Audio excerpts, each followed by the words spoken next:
story with about 3 people that said that they wanted it.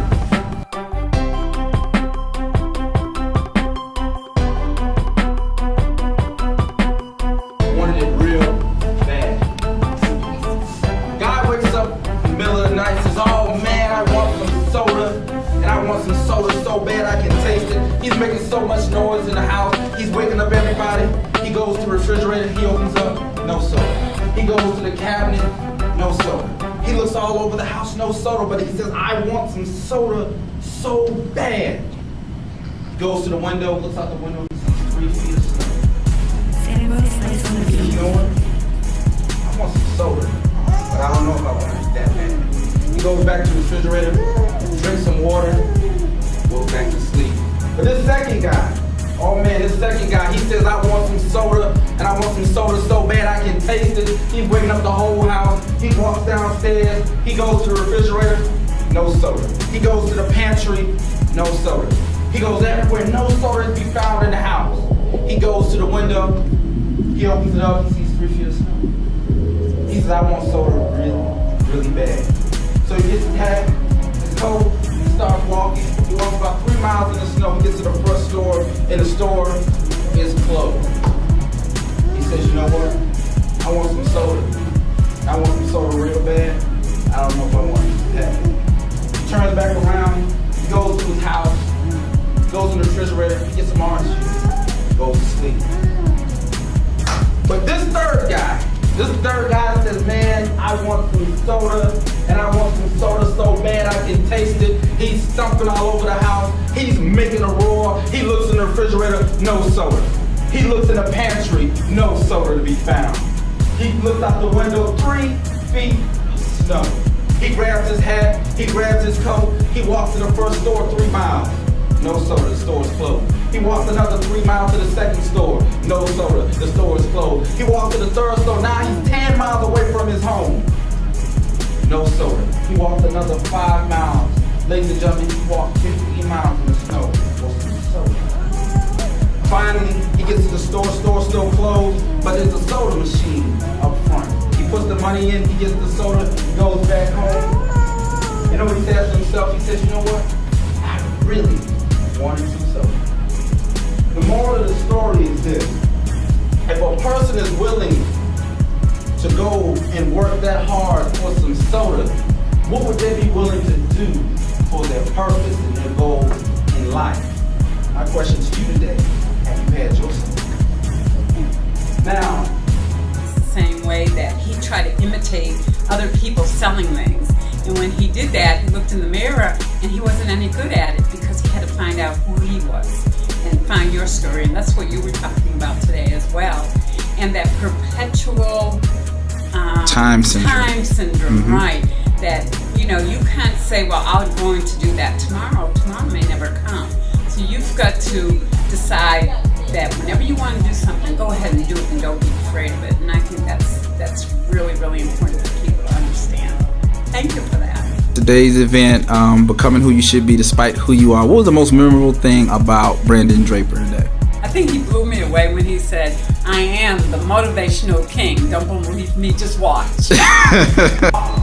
And she told me based on my ACT and ACT scores, I was not capable of going to college. She looked me in my eyes. She didn't laugh. It wasn't a joke. She was serious. The funny thing about that was she was talking into me about my life and told me what I was capable of. And if you get nothing from this message, just remember this, that someone's opinion of you does not have to be your reality. Amen.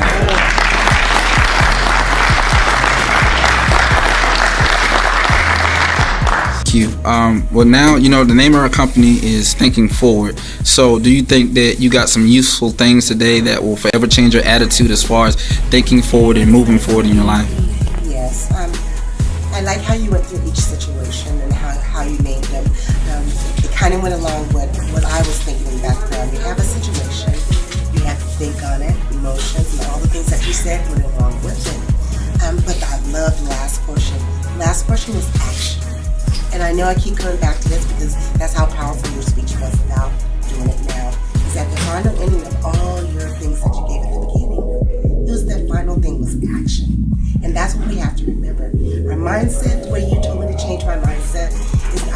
one great thing that I cannot do it because I don't have the resources.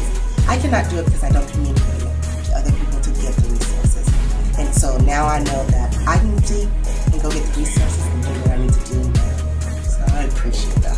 A lot of affiliation, but I don't let those stuff control me. Doesn't matter where I got my college degree. No one cares I went to Morehouse. No one cares I took class at Harvard. Doesn't matter. Does not matter. People looking at you, who you are. Because there's a lot of people that go to Harvard, MIT, and then when they come out, no one wants to follow them. They're not good leaders. They don't know how to talk to people. They belittle people.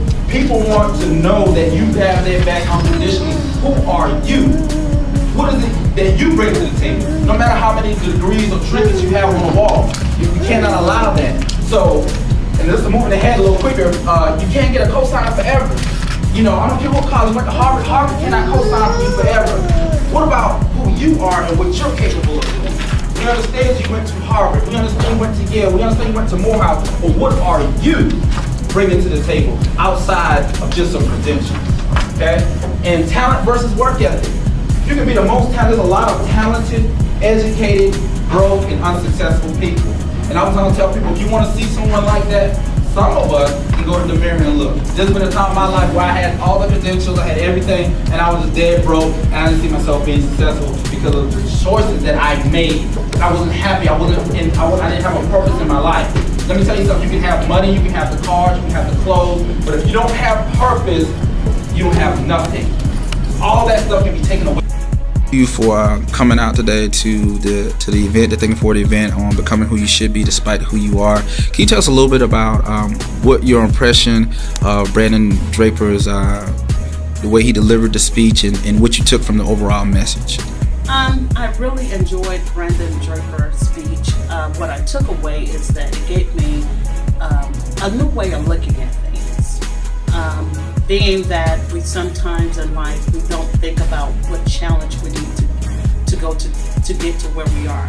And one of the most important things that stuck out to me is when you said, when you're comfortable, it doesn't give you the ability to think. And that really, really stuck with me because sometimes in life we're so relaxed in the area that we're in, and when we find that there are challenges that are in our life, we feel that, oh God, what are you doing to me? And sometimes we don't look at the situation as where we're growing. And one thing he was trying to tell us is that if we're able to connect to what we are doing in life, then we can grow. But if we're looking at the situation, it causes us not to move on to the next level because we're so torn up thinking, oh, this is such a big problem. So therefore, sometimes we find ourselves not wanting to take on the challenges that are coming to us in life. So I felt that your message and how you deliver it, and as you said, you're not here to communicate, you're here to connect. And then that when the connection comes, it helps you to be a better thinker in life. And I noticed that one thing that you are saying is thinking forward. If we can think into our future, then we can connect to the things that are going to help us to get to the next level that we are when it comes to our success in life, to whatever obstacles that we're trying to become a better person or whatever.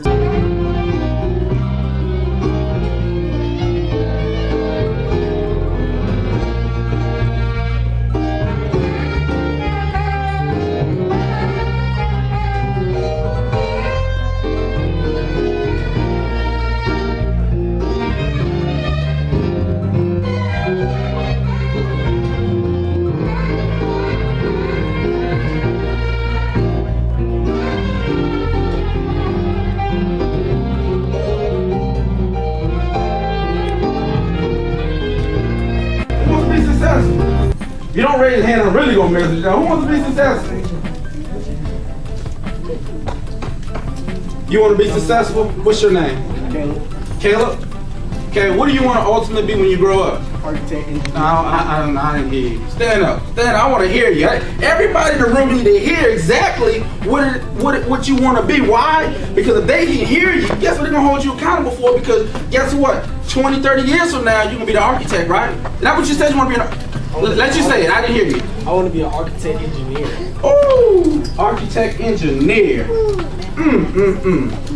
How bad do you want it? Very bad. How bad do you want it? Would you be willing to go nights without sleep studying for it? Yes. It's gonna take that. It's gonna take that. I wish I can tell you that it's gonna be easy, but it's not. But I know what? For you standing up and saying that, I know that there's power within you. I know you can do it. Do you believe you can do it? Okay, let me tell you something. I don't care if it's your mom, your dad, your uncle. It could be another guy like me. If anybody in their life ever tells you you can't do it, you should take everything within your body to hold back from not slapping. Why? Because that's your dream and that's your passion. And you know you can do it, right? Ain't nobody gonna stop you and tell you you can't do it. So what? Anything from the event that you think that will affect your life in a positive way? Is there any changes or any attitudes about you that have changed from being at the Thinking Forward event today? Yes, there was a statement made in regards to networking, and what I learned from that is just because I go up to somebody and introduce myself, my name is Alicia Lightfoot, that's not really networking. It's more so giving value to a person's life, or giving value to a person in general.